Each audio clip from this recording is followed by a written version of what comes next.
Good morning, church. This is the first Sunday of the month, and we are going to light the HIV/AIDS awareness candle. And I was inspired to write something based on the theme from this last month, Every Thread Divine. So I want to share that with you before we light the candle. Every thread divine. The words are comforting and embracing, affirming and caring. I picture tapestries and quilts, curtains and cloth, richly mosaic, intricate patterns woven and intertwined together with all kinds of colors and textures, knitted and sewn and stitched together, the smallest of pieces making something bigger together. I hear every thread divine, and I immediately remember visiting the AIDS quilt on one of its early visits to D.C. and being overwhelmed by the immensity of it, the shocking hugeness of it. This massive, all of a sudden, grieving place, a memorial park that had materialized overnight on the National Mall, first spreading out on the long lawn in front of the Capitol building in 1987, with almost 2,000 panels. And then again in 1992 and 96, and then finally appearing in 2012. It's now reached 50,000 panels, each representing a life once lived, each a tribute and a tapestry of the widest variety of memorabilia you could ever imagine, each quilt containing the pieces of someone who had died of AIDS-related complications, each quilt about the size of a grave, each carrying remarkable, poignant, personal, and now sacred objects, the spectacular immensity of some of that person's life woven together, every thread indeed divine.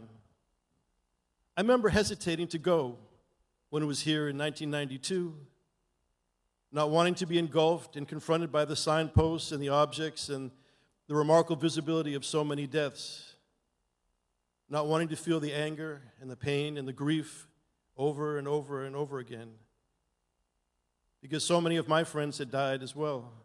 I had watched their bodies shrink and suffer, been to their memorial services and graves, organized memorial services and hospital visits, arranged home visits and special gatherings. But walking through the divine threads of this AIDS memorial place was so cathartic, so healing, so painful, so overwhelming, so necessary. I can still remember abruptly stopping many times in what had begun to be a slow and solemn walk. Stopping after seeing a teddy bear, a personal letter, or some poignant, simple artwork, a special piece of writing, a special piece of clothing, like a ballerina's tutu or an over-the-top, sparkly evening dress, a rustic, well-worn army uniform, other military paraphernalia. And after seeing those things stitched into someone's panel, they sent a shiver and began an immediate flow of tears and a choked-out cry, the painful chest-deep hurt of feeling deep grief welling up quickly inside of me, unable to burst free easily, bringing sobbing tears the only way through for long moments at a time. I found myself at times suddenly stopping and just kneeling down, crying. And I realized that many people were kneeling down and crying all around me, because something personal, something that revealed a lifetime of someone who was perhaps 20 years old, or much younger, or much older, someone of any and all ages, infants to grandparents, something in that quilt had become immediately familiar and impactful, and it stopped you in your tracks. Because you saw an object that made you feel like all of a sudden you really knew this person, knew something sacred and special about them, and for moments I couldn't move away.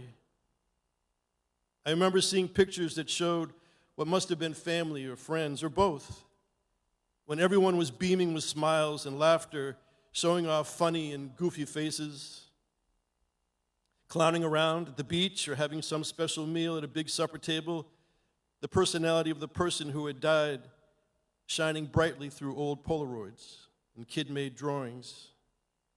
all those joy-filled images right next to darker-looking pictures of what were probably their last days or minutes in a hospital bed, tubes and machines and stillness screaming from that picture, their face almost not even recognizable, surrounded by people in tears or just them alone, barely visible beneath thick blankets and tangles of medical equipment.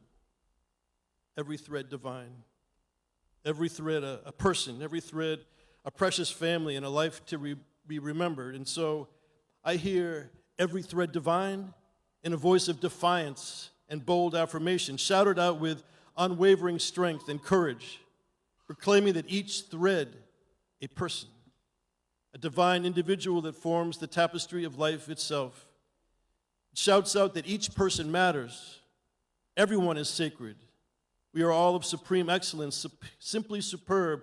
We are all wonderfully divine.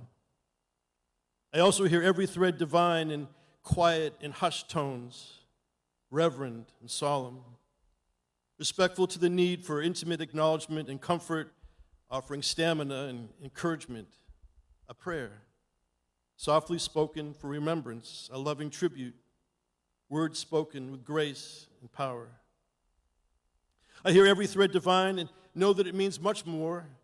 Every breath divine, every life divine, every moment divine, every prayer divine, every tear of grief divine. Psalm 139, 13, 16 reads, "For you created my inmost being. You knit me together in my mother's womb. I praise you because I am fearfully and wonderfully made. Your works are wonderful. I know that full well. My frame was not hidden from you when I was made in that secret place, when I was woven together in the depths of the earth. Your eyes saw my unformed body. All the days ordained for me were written in your book before one of them came to be." So every thread divine, every life divine, a blessing, sung out with joy and with laughter, loudly affirming and celebrating, lifting up diversity and equity and inclusion. Every spirit divine, every dream alive, every type of person superb, all of creation divine. Amen.